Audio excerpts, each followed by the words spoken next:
My son was lying in a hospital bed with 28 broken bones because a group of self-proclaimed HOA police had brutally assaulted him. They thought they could hide behind the shield of the Homeowners Association. But they had no idea I'd been a federal prosecutor for 15 years. Now those thugs were facing life sentences, and I'm going to tell you how I exposed an entire corruption ring in our neighborhood. I still remember the day we moved into Oak Ridge Estates. The realtor couldn't stop gushing about the premier private security and tight-knit community values. Sarah, my wife, fell in love with the sprawling park at the center of the development, while our son Tyler was sold on the Olympic-sized community pool.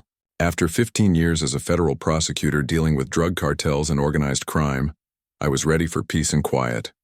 A high-profile case involving the Rivera cartel had resulted in direct threats against my family.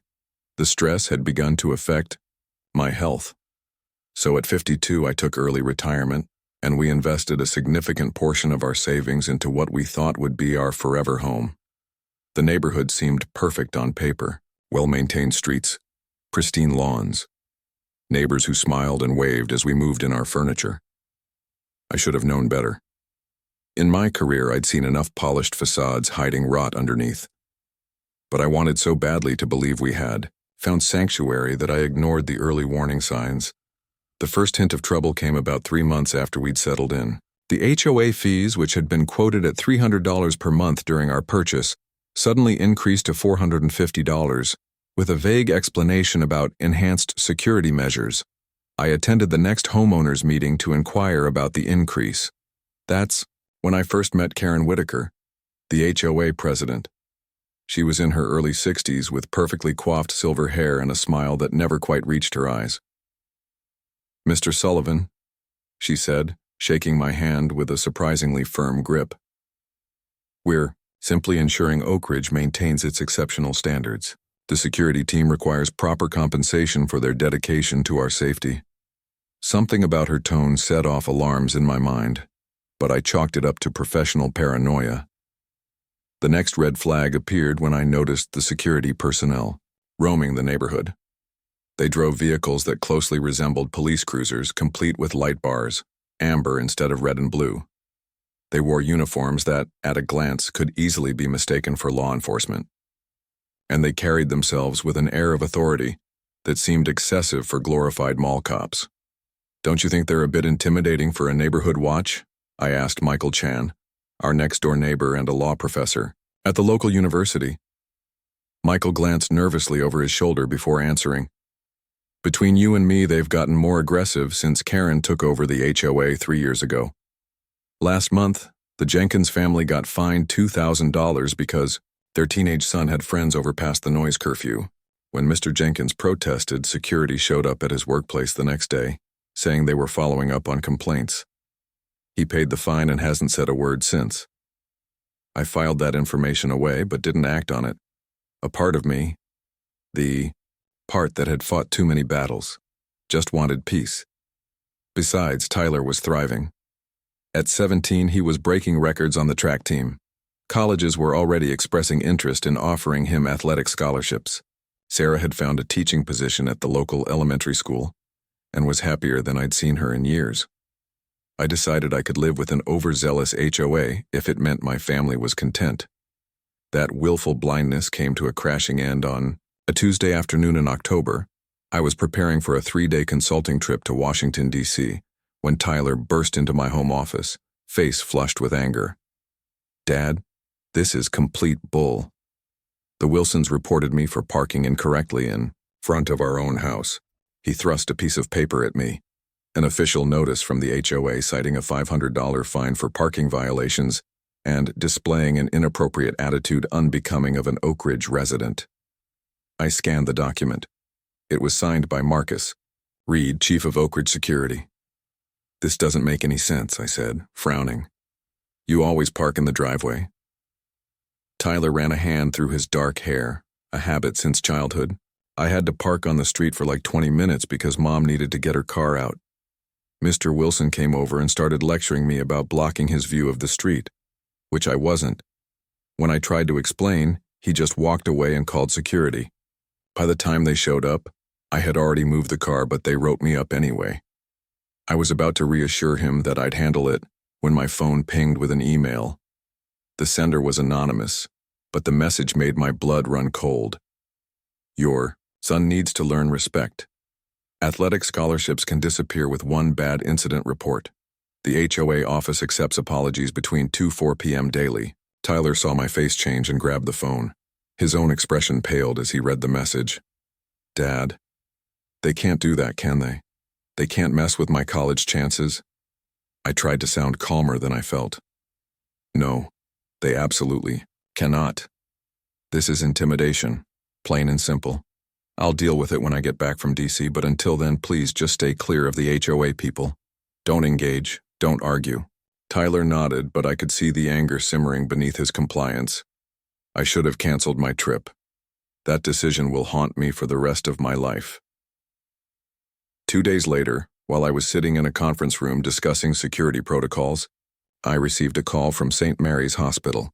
Tyler had been admitted with multiple fractures and internal bleeding. The doctor on the phone, Alicia Martinez, spoke with clinical precision, but I could hear the worry in her voice. Mr. Sullivan, your son has sustained 28 fractures, primarily to his extremities and ribs.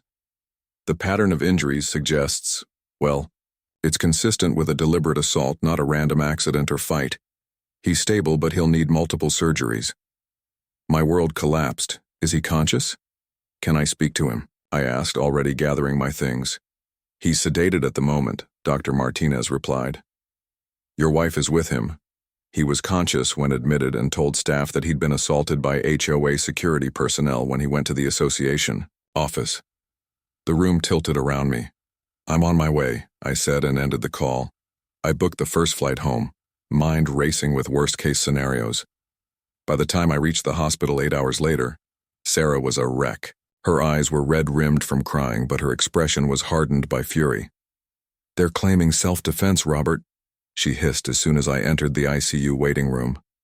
They say Tyler attacked them first, and they were forced to subdue him. Subdue him, look at what they did to our boy. She showed me photos on her phone. Tyler's body was a map of purple bruises and bent limbs. His face was swollen beyond recognition. A tube down his throat kept him breathing. I felt a cold rage settle over me. Where is the security footage? I asked, my mind already cataloging what I would need to bring them down. Sarah shook her head, tears welling. They say there was a malfunction with the cameras, and there are no witnesses, or at least none willing to come forward. I took her hand and squeezed it. From this moment forward, we are at war. These people have no idea who they're dealing with. I need you to be strong, for Tyler, and for what's coming. That night, as Tyler lay sedated in the ICU, I met with Dr. Martinez in her office. She pulled up x-rays on her screen. Mr. Sullivan, I've worked in trauma for 15 years, including forensic medicine. These injuries tell a story, and it's not the one the security team is promoting. She pointed to the images. Spiral fractures in the fingers and wrists, classic defensive injuries, breaks in the ribs and legs, focused, repeated trauma. Consistent with baton strikes or kicks, and these boot print patterns. That's forceful stomping. She leaned back, her expression grim. In my professional opinion, your son was held down and systematically beaten. This wasn't a fight, it was torture. I swallowed the nausea rising in my throat. Would you be willing to document this officially? To testify? Dr. Martinez nodded. Already noted it in his records, and yes, I'll testify. What happened to your son was criminal, Mr. Sullivan. Pure and simple. As I left her office, I spotted a familiar face. Detective Lisa Ramirez from the city police. We'd worked a few federal cases together. She looked up as I approached. Robert, Sullivan, heard you retired. I did, I said, cutting to the chase. My son is in the ICU. What's being done? She gestured for me to follow. I've been assigned the case, but I'll be straight with you. It's complicated. The security team filed a report claiming self-defense. They say your son became violent. I kept my voice steady. He has 28 broken bones. The medical evidence shows it was deliberate. Ramirez nodded. And I believe you, but I need more. Witnesses, video. Give me something to work with. As she walked away, I knew I was on my own, and that's when I began to formulate my plan. Stories began to reveal a pattern. The Jenkins family, as Michael had mentioned, had been fined repeatedly for minor infractions until they finally sold their home at a significant loss. The Rodriguez family had been threatened with legal action after installing solar panels without proper approval, despite having followed all city regulations. And Elaine Washington, a 70-year-old widow whose husband had passed away the previous year from a heart attack, confided that he had been under immense stress due to HOA harassment over disputed fees. Harold was an accountant, she told me, her voice barely above a whisper as we sat in her immaculate living room. He kept saying something wasn't right with the HOA financials, but no one would listen. The day before he died, we received a foreclosure notice for unpaid fees we had receipts for. 10 days after the assault, Tyler was released from the hospital.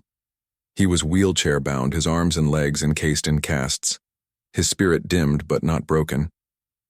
I just wanted to tell them they couldn't threaten me, he said as I helped him settle into his bedroom, now transformed with a hospital bed and medical equipment. I didn't even raise my voice, Dad, I swear. But as soon as I mentioned the email, this look came over Reed's face. He nodded to the other guys, and they dragged me into a back room. After that, he trailed off, eyes haunted. I squeezed his shoulder gently. You don't have to talk about it now, but when you're ready, I need to know everything. That afternoon, I received a call from the HOA office. Karen Whitaker herself wanted to meet with me to resolve the unfortunate situation. Against Sarah's protests, I agreed to the meeting. I knew exactly what they would offer, and I needed to gauge their desperation. The HOA office was located in a small building near the community center, an unassuming structure that gave no hint of the corruption within. Karen greeted me with that same plastic smile, while Greg Thompson and Marcus Reed sat on either side of her like bookends. Reed's expression was carefully blank, but I could see tension in the set of his shoulders. Good. He should be afraid. Robert, may I call you Robert? We're simply devastated by what happened to Tyler, Karen began, her voice dripping with false concern. While we maintain that our security team acted appropriately when threatened, we recognize that the situation escalated beyond what anyone would have wanted. Greg slid a document across the table. We're prepared to cover all of Tyler's medical expenses and offer a settlement of $100,000. In return, we simply ask for a non-disclosure agreement and the withdrawal of any complaints filed with the police. I glanced at the document, then back at them, my expression neutral. And if I refuse? Marcus shifted in his seat, his hand twitching slightly. Karen's smile became brittle. Well then, we would be forced to proceed with our countersuit for Tyler's assault on our staff, and given the current climate regarding violence against authority figures, that could be problematic for his future. I stood slowly, gathering the document. I'll review this with my attorney. Karen's voice hardened as I turned to leave. No one wins when they go against the HOA, Robert. Think carefully about the consequences. For your family, I paused at the door, turning to face them. Is that a threat, Karen? Her smile returned, cold as ice. Simply a statement of fact. We've been here a long time. Residents come and go. But the HOA remains. As I walked to my car, I knew I had just been threatened. But as Detective Ramirez had said, without a recording or witnesses, it was just my word against theirs. That evening, I received a text message from an unknown number.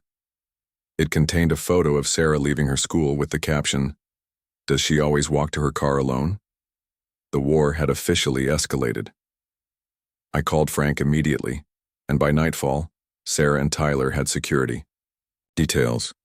Our home had discrete cameras installed inside and out. Tracking devices were placed on our vehicles. I also reached out to Jason Kim, an attorney specializing in HOA law, who agreed to take our case pro bono after reviewing Tyler's medical records. What they're doing is illegal on multiple levels, Jason explained as we sat in our living room surrounded by documents. HOAs have authority to enforce covenants, but they cannot impersonate law enforcement. They cannot use physical force, and they certainly cannot engage in targeted harassment. He tapped the settlement offer. And this? This is tantamount to blackmail. They're threatening your son's future if you don't keep quiet. I nodded, having come to the same conclusion. But we need more than just our word against theirs. We need concrete evidence of a pattern of abuse. Jason leaned forward, his expression serious. Then we need to find others willing to speak out, and we need to follow the money. In my experience, when HOAs go rogue like this, there's usually a financial motive. That night, I couldn't sleep. I sat in our darkened kitchen, reviewing everything I knew so far. Something was missing, a piece that would make the whole picture clear. And then I remembered something Elaine had mentioned, her husband's concerns about the HOA financials. The next morning, I visited her again, this time with a specific request. Harold kept records of everything, Elaine said, leading me to a small home office that remained untouched since her husband's death. He didn't trust computers much, so it's all in these ledgers and files. She pulled out several heavy folders from a filing cabinet. After he passed, I couldn't bear to go through them, but I couldn't throw them away either. Maybe they'll help you. I spent hours poring over Harold's meticulous notes. He had tracked HOA fee increases, expenditures, and property sales within the neighborhood for years. And slowly, a pattern emerged. Over the past 3 years, since Karen took control of the HOA, an unusually high number of homes had been sold, often after the owners had faced escalating fines and harassment. And most interestingly, while the properties had been purchased by what appeared to be different buyers, Harold had traced the ownership back to a web of shell companies, all ultimately connected to a single entity. Whitaker and, Associates. Karen's own real estate company, which she had supposedly shuttered years ago, was secretly buying up the neighborhood. But why? The answer came when I cross-referenced Harold's notes with city planning documents available online. There was a proposal, still in early stages, for a major commercial and luxury apartment development that would require rezoning of residential areas, including Oakage Estates. If approved, the land value would increase exponentially. It was a classic land grab, using the HOA as a weapon to force out homeowners who wouldn't sell willingly. Armed with this theory, I reached out to a former acquaintance at the city planning office who confirmed my suspicions off the record. The proposal hasn't been made public yet, but there's a development company, Maxwell Development, that's been working closely with Councilwoman Torres to lay the groundwork. They need to own 70% of the properties to force a dissolution of the HOA and change the zoning restrictions. I thanked him and asked for one more favor. A list of properties already sold within Oakage. The results were alarming. Karen and her associates had already acquired nearly 65% of the homes. No wonder they were becoming more aggressive with holdouts like us. The next phase of my investigation led me to James Peterson, a former resident who had moved away 6 months earlier after repeated clashes with the HOA. Frank tracked him down to an apartment 30 minutes away. James, a software engineer in his early 40s, was initially reluctant to talk. But when I mentioned Harold Washington's financial discoveries, something changed in his demeanor. "Come inside," he said, checking the hallway before closing his door. James's apartment was sparse, with moving boxes still unpacked. He led me to a computer setup that seemed excessive for the small space. Before I left, I installed a backdoor in the HOA's computer system, he explained, his fingers flying across the keyboard. They hired me to upgrade their security cameras and network 2 years ago. When I started getting harassed, I suspected something was off, so I left myself a way in, just in case. What James showed me next was the smoking gun I needed: emails. Between Karen, Greg, Marcus, and a man named Richard Maxwell, CEO of Maxwell Development. The correspondence detailed their plan to acquire enough properties to force through the rezoning proposal, with projected profits in the hundreds of millions. More disturbing were the explicit discussions about using the security team to encourage reluctant homeowners to sell. One email from Karen specifically mentioned our family. The Sullivans could be problematic. The father's background in law enforcement means we need to apply pressure carefully. Focus on the son. Teenagers are easier to intimidate. A later email dated just before Tyler's assault was chilling in its brevity. Sullivan's situation requires immediate intervention. Reed will handle. I copied everything James showed me, my hands shaking with rage. As I prepared to leave, James grabbed my arm. Be careful. These people have a lot to lose. They won't just roll over because you found some emails. His warning proved prophetic. As I drove home that evening, I noticed a black SUV following me. Rather than lead them to my house, I drove to the police station, pulling directly into the visitors' parking lot. The SUV drove past but didn't stop. When I finally reached home 2 hours later, after taking a circuitous route to ensure I wasn't followed, I found signs of a break-in. My home office had been searched. Papers scattered across the floor. My computer turned on, though I distinctly remembered shutting it down. Thankfully, I had anticipated something like this. All my evidence had been stored on encrypted drives, kept in a safe deposit box. Still, the violation of our home, the place where my injured son was recovering, filled me with cold fury. That night, I gathered Sarah, Tyler, Michael Chen, and Frank in our kitchen, with Jason joining via secure video call. It's time to go on the offensive, I told them, outlining what I had discovered. But I need help, we can't do this alone. Over the next week, we built our coalition carefully. Michael reached out to other professors at his university who lived in Oakridge. Frank contacted former law enforcement residents who might be sympathetic. Sarah quietly spoke with parents at her school who lived in the neighborhood. We created a secure messaging group called Oakridge United, a place where residents could safely share their experiences. The stories poured in: excessive fines, threats, vandalism blamed on neighborhood teens that miraculously stopped when homes were put up for sale. Several residents reported being followed by security vehicles. One family had their water mysteriously shut off for 3 days during a heat wave, only to be told it was due to maintenance issues. Most disturbingly, at least 3 elderly residents had been threatened with calls to Adult Protective Services for property neglect when they struggled to keep up with yard maintenance due to medical issues. As our evidence mounted, I also reached out to Samantha Peterson, an investigative reporter at the local newspaper who had covered housing injustice issues in the past. This isn't just about a power-hungry HOA, I explained when we met at a coffee shop far from Oakridge. It's about corrupt officials, real estate fraud, and assault. These people nearly killed my son as part of a multi-million-dollar land grab. Samantha was skeptical at first, but the documentation I provided, carefully selected to protect our sources, convinced her to dig deeper. I'll need time to verify independently, she cautioned, and I'll need to approach the HOA board for comment before publishing anything. I nodded, knowing this would tip our hand, but also understanding the journalistic necessity. Just be careful, I warned.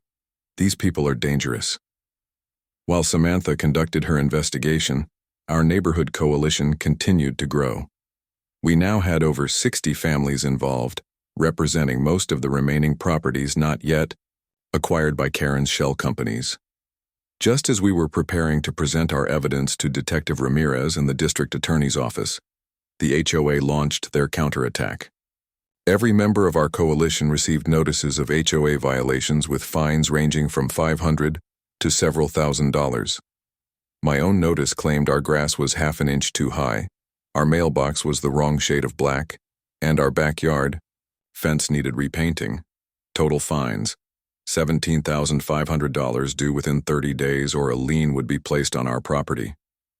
Jason immediately filed for an emergency injunction to halt all HOA actions against coalition members, arguing that these were retaliatory measures. Judge William Harmon, assigned to our case, granted a temporary stay while he reviewed the evidence. That small victory gave us hope, but it was short-lived. The next evening, as I was helping Tyler with his physical therapy exercises in the living room, our security system alerted us to movement at the back of the house. The camera showed Marcus Reed and 2 other security officers attempting to gain access through our patio door. I immediately called the police and our private security team.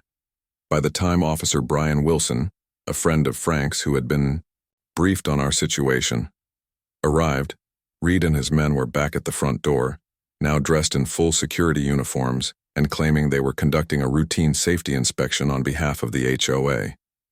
"Let me see the legal documentation authorizing you to enter private property," I demanded, filming the encounter on my phone.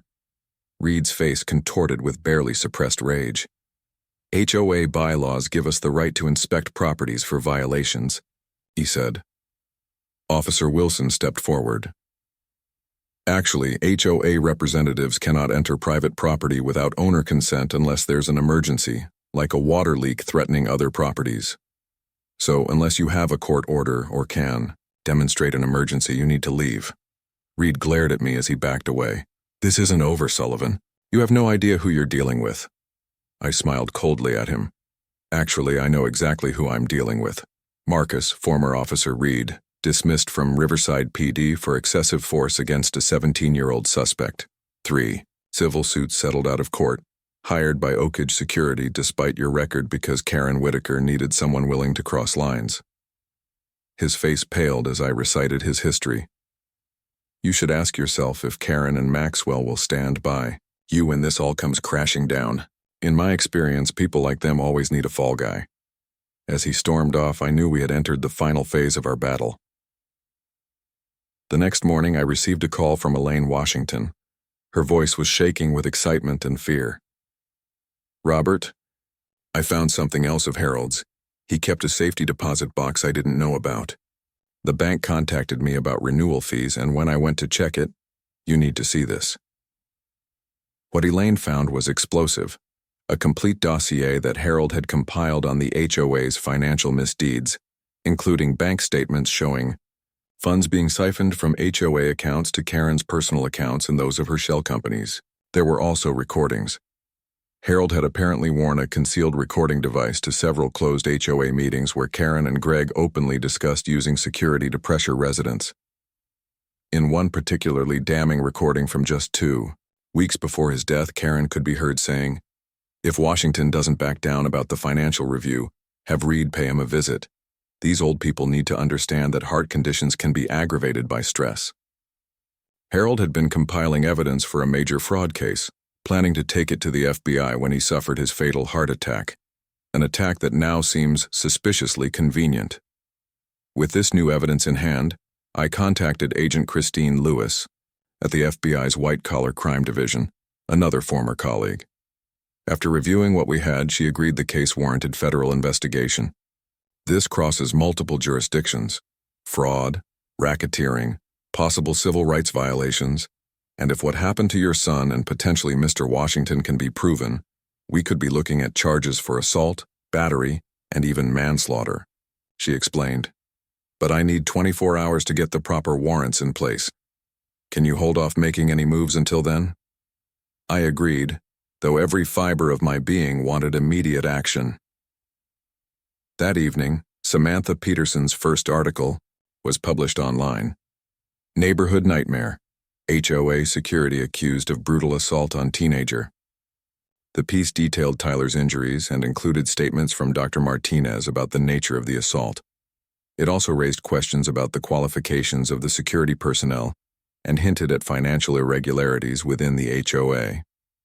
Within hours, the article had gone viral, with national news outlets picking up the story. Karen's response was swift: a press release denouncing the defamatory and false allegations, and announcing an emergency HOA meeting the following evening to address community concerns. I knew this meeting would be their attempt to control the narrative and possibly accelerate their plans before we could stop them. Frank managed to place a trusted associate as catering staff for the meeting, equipped with recording devices. What we captured exceeded our worst expectations. Karen, visibly agitated, revealed the full scope of their plan to the HOA board members who weren't already part of the conspiracy. "The deal with Maxwell Development is almost complete. Once we reach the 70% threshold, which we're only a few properties away from, we can force the dissolution of the HOA and approve the rezoning. Each of you who has supported us will receive a 5% premium on your property value, plus options for discounted units in the new development. But this Sullivan situation threatens everything. Maxwell is getting nervous. Richard Maxwell himself then addressed the group. I've spoken with Judge Harmon and Councilwoman Torres. They're still with us, but this negative publicity is problematic. We need to accelerate our timeline. Any holdouts need to be dealt with immediately, whatever it takes. Armed with this recording and all our previous evidence, I met with Agent Lewis the next morning. By afternoon, the FBI had secured warrants for Karen Whitaker, Greg Thompson, Marcus Reed, Richard Maxwell, Councilwoman Torres, and Judge Harmon. The arrests were coordinated to happen simultaneously to prevent any warnings or evidence destruction. I insisted on being present when they took Reed into custody. I wanted him to see my face. The FBI tactical team breached the security office at 6 a.m. Reed was already there, shredding documents. When the agents burst in, the look of shock on his face when he saw me standing beside Agent Lewis was something I'll never forget.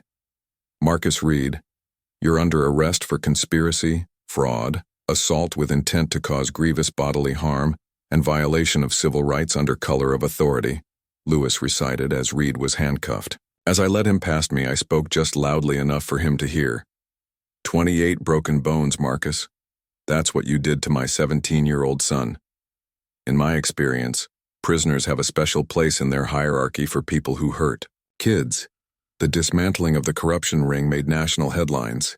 Karen and her co-conspirators were charged with dozens of felonies, from racketeering and fraud to conspiracy and assault. The FBI investigation revealed that their scheme extended beyond Oakridge to 2 other neighborhoods in nearby counties. Maxwell Development's stock plummeted when the scandal broke, and Richard Maxwell was additionally charged with bribing public officials. As for Marcus Reed and his officers who had assaulted Tyler, they faced the most serious charges of all. With the medical evidence, testimony from coalition members about previous threats and intimidation, and the email explicitly ordering Reed to handle the Sullivan situation, prosecutors were confident they could secure convictions for aggravated assault, which in our state carried sentences of up to 25 years. The evidence also suggested that Harold Washington's death might not have been entirely natural, though proving murder would be more difficult. 6 months later, Tyler attended the first day of Reed's trial, walking slowly with a cane but walking nonetheless. Dr. Martinez had warned us that some of his injuries might never fully heal, that he might always have pain, and that his promising, athletic career was likely over. But sitting beside me in that courtroom, his head held high as he prepared to testify about what had been done to him, my son showed a strength that no amount of physical violence could break. During a break-in proceedings, Tyler turned to me, his expression solemn. Dad, do you think we would have discovered what they were doing if they hadn't attacked me? I considered the question carefully before answering. Eventually, yes. People like that always overreach. But it might have been too late for many families. What happened to you was unforgivable, but you became the catalyst that exposed their entire operation. He nodded, processing this. Then at least some good came from it, and Dad, thanks for not stopping until you got justice. Not just for me, but for everyone. In the end, Reed and 2 of his officers were convicted on all charges and sentenced to 20 years each, effectively life sentences for men their age. Karen, Greg, and Maxwell received 15-year sentences for their roles in the conspiracy, while Councilwoman Torres and Judge Harmon were sentenced to 10 years each for corruption and abuse of office. The HOA was dissolved, and a community oversight committee was formed to create a new, transparent organization with strict limitations on power and enforcement capabilities. Many families who had been forced out were able to pursue civil cases for damages, though no amount of money could fully repair the harm done. As for us, we stayed in Oakridge.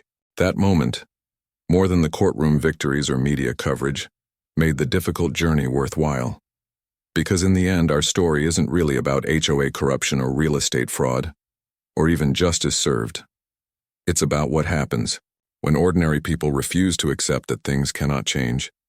It's about the community we can build when we choose courage over comfort and solidarity over silence. It's about the world we leave for the next generation, one where my son and that man's daughter can live without fear of those who would abuse power for profit. If you're watching this and facing your own battle against corruption or injustice, remember you are not alone. The systems designed to intimidate you rely on the belief that you are isolated, that resistance is futile, that power cannot be challenged. But our experience proves otherwise. Find your allies, gather your evidence, trust your instincts. The path won't be easy, ours certainly wasn't. But on the other side lies not just the justice you seek, but the community you deserve. This is Robert Sullivan signing off from the new and improved Oak Ridge Estates, where we no longer fear opening our mail or answering our doors, where my son can walk with his head held high, his scars a testament, not to defeat but to resilience, and where we've proven that justice, though sometimes delayed, can still prevail against even the most entrenched corruption. Thank you for listening to our AS story. Now I'd like to hear yours in the comments below. Together we can transform neighborhoods across this country, one courageous stand at a time. Some neighbors were surprised by our decision, expecting us to sell and move somewhere free of painful memories. But as I explained to Sarah one night while we sat on our porch watching Tyler chat with Michael's son across the street, running away would have meant they won in some small way. This is our home. We fought for it, and now we have the chance to help build the community we thought we were joining in the first place. Today marks the 2-year anniversary of the arrests. Tyler is in his sophomore year of college studying law, instead of pursuing athletics.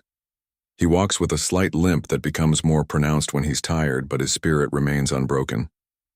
The new community association has become a model for other neighborhoods, with transparent finances, strict limits on fines and enforcement, and a democratically elected board that rotates annually. Sometimes, I still receive messages from people across the country who read about our story, asking for advice on dealing with their own HOA problems. My response is always the same. Document everything, build community alliances, follow the money, and never ever back down when faced with injustice, whether it wears a uniform, carries a gavel, or hides behind rules and regulations. Because, in the end, power without accountability always leads to corruption, and it only takes one person willing to stand up and say enough to begin unraveling even the most seemingly impenetrable systems of control. The fallout from our case sparked a nationwide conversation about HOA reform. Several state legislatures introduced bills to increase oversight of homeowners associations and limit their powers. Media outlets ran investigative series on similar abuses across the country, and a grassroots movement for homeowner rights gained momentum. The public response to our story was overwhelming. We received thousands of letters and emails from people sharing their own HOA horror stories, many of whom found the courage to challenge corrupt practices in their own communities after learning about our fight. The aftermath wasn't easy for our family. Tyler's physical recovery was grueling. For months he endured surgeries and physical therapy sessions that left him in tears, along with the psychological trauma of flashbacks whenever he saw someone in a uniform that resembled Reed's. Sarah took a semester off from teaching to help with his care, and there were nights when I would find her silently crying in our bathroom, trying to hide her pain from Tyler and me.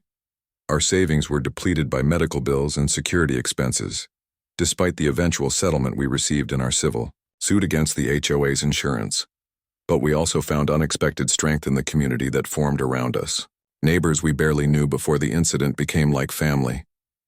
The Chens brought dinner every Wednesday for months. Elaine Washington, despite her own grief, sat with Tyler for hours teaching him to knit as therapy for his damaged hands.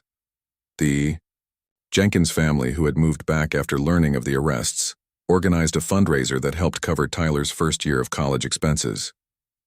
These acts of kindness restored our faith in humanity during the darkest moments. As for the conspirators, their stories took different turns in prison. Karen Whitaker maintained her innocence throughout her trial and continues to do so, though her appeals have been repeatedly denied. Greg Thompson turned state's evidence in exchange for a reduced sentence, revealing additional corruption that extended to other county officials not initially implicated. Richard Maxwell suffered a stroke 6 months into his sentence and now requires constant medical care. Marcus Reed, the man who brutalized my son, was stabbed in a prison altercation during his first year but survived. I take no joy in that violence, as it only perpetuates the cycle that men like him create. The most surprising development came from Councilwoman Torres. After serving 2 years of her sentence, she was granted limited immunity for testimony in a wider corruption investigation involving several major developers in the state. The information she provided led to indictments against 3 state senators and a federal housing official. Her sentence was reduced, and upon release she has become an advocate for government transparency, speaking at colleges about the slippery slope that led to her crimes. I remain skeptical of her redemption narrative, but Tyler, in his remarkable capacity for growth, agreed to speak alongside her at an ethics symposium last spring. Judge Harmon, stripped of his position and disbarred, has maintained a defiant silence. His wife divorced him shortly after his conviction, and former colleagues report that he spends his days in prison, writing what he claims will be an exposé of judicial corruption, though many suspect it's merely an attempt to deflect from his own misdeeds. The judicial review prompted by his case revealed questionable rulings in dozens of his previous cases, particularly those involving property developers. Several convictions were overturned and numerous civil judgments are being re-examined, a reminder that corruption in positions of power can leave wounds that take years to heal. One of the most meaningful outcomes emerged when several law schools began using our case as a teaching tool for ethics and property law courses. Last year, I was invited to speak at Michael's University, standing before a lecture hall of bright young law students eager to learn how to use their future profession to protect, rather than persecute. Tyler sat in the front row, taking notes, even though he'd heard the story countless times. Watching him there, I felt an overwhelming pride. The path that led him to law school was paved with pain, but he has transformed that experience into purpose. The trauma we experienced has left its marks on all of us. I still wake up sometimes in a cold sweat, replaying the moment I received that hospital call. Sarah has become hyper-vigilant about security, installing additional cameras around our home, even though the threat has passed. Tyler, my brave, resilient son, still cannot stand with his back to an open door, a defensive habit formed in the aftermath of his assault. These are the invisible scars we carry alongside his physical ones. But we have also grown in ways I couldn't have anticipated. Our family bond, already strong, has become unbreakable. We speak more openly about our fears and hopes, no longer taking for granted the time we have together. Sarah has channeled her experience into creating a support group for families dealing with trauma, which now meets weekly at the community center. I found new purpose in retirement, offering pro bono consultations to people fighting systemic injustice in their own communities. Rather than returning to the high-profile world of federal prosecution, I found greater fulfillment in helping ordinary citizens navigate complex legal systems designed to intimidate them. Looking back, I recognize that what happened in Oak Ridge was not unique. Across America, similar scenarios play out where power becomes concentrated among a few who use it to benefit themselves at the expense of many. What was unique was our response. A community that ultimately refused to be intimidated, that chose solidarity over self-interest, that recognized justice is not just a concept, but an action requiring courage and persistence. The night before the verdict in Reed's trial, Tyler asked me a question that still resonates. Do you think things would have gone differently if we'd moved somewhere else? I told him then, and I believe firmly now, the problem wasn't Oak Ridge. The problem was allowing people who abuse power to go unchallenged, whether in a small homeowners association or the highest offices in the land. Our story continues to evolve. Last month, Tyler was elected president of his law school's Public Interest Law Society, where he's organizing housing rights clinics in underserved communities. Sarah has returned to teaching full-time but now incorporates civics education into her elementary curriculum, believing that understanding one's rights and responsibilities must begin early. I've been working with a bipartisan group of legislators to draft model HOA reform legislation that balances property rights with reasonable community governance. The bill, which we hope will be introduced in the next legislative session, has been nicknamed Tyler's Law by its sponsors. The Rebuilt. Oak Ridge community held its first annual block party this summer. Families who had been pitted against each other under Karen's regime now shared food, stories, and laughter under the same park pavilion where we first admired the neighborhood years ago. Children played without fear of arbitrary security patrols, and seniors sat in lawn chairs chatting without lowering their voices when discussing the community board. It was the neighborhood we thought we were moving into originally, not perfect but genuine. As the evening wound down, a neighbor I didn't recognize approached me, holding a toddler on his hip. "We moved in after everything happened," he explained. "But I wanted to thank you. My parents lost their home to an HOA scheme in Florida. Places like this, where people look out for each other instead of policing each other, they're rare. My daughter will grow up somewhere better because you didn't walk away."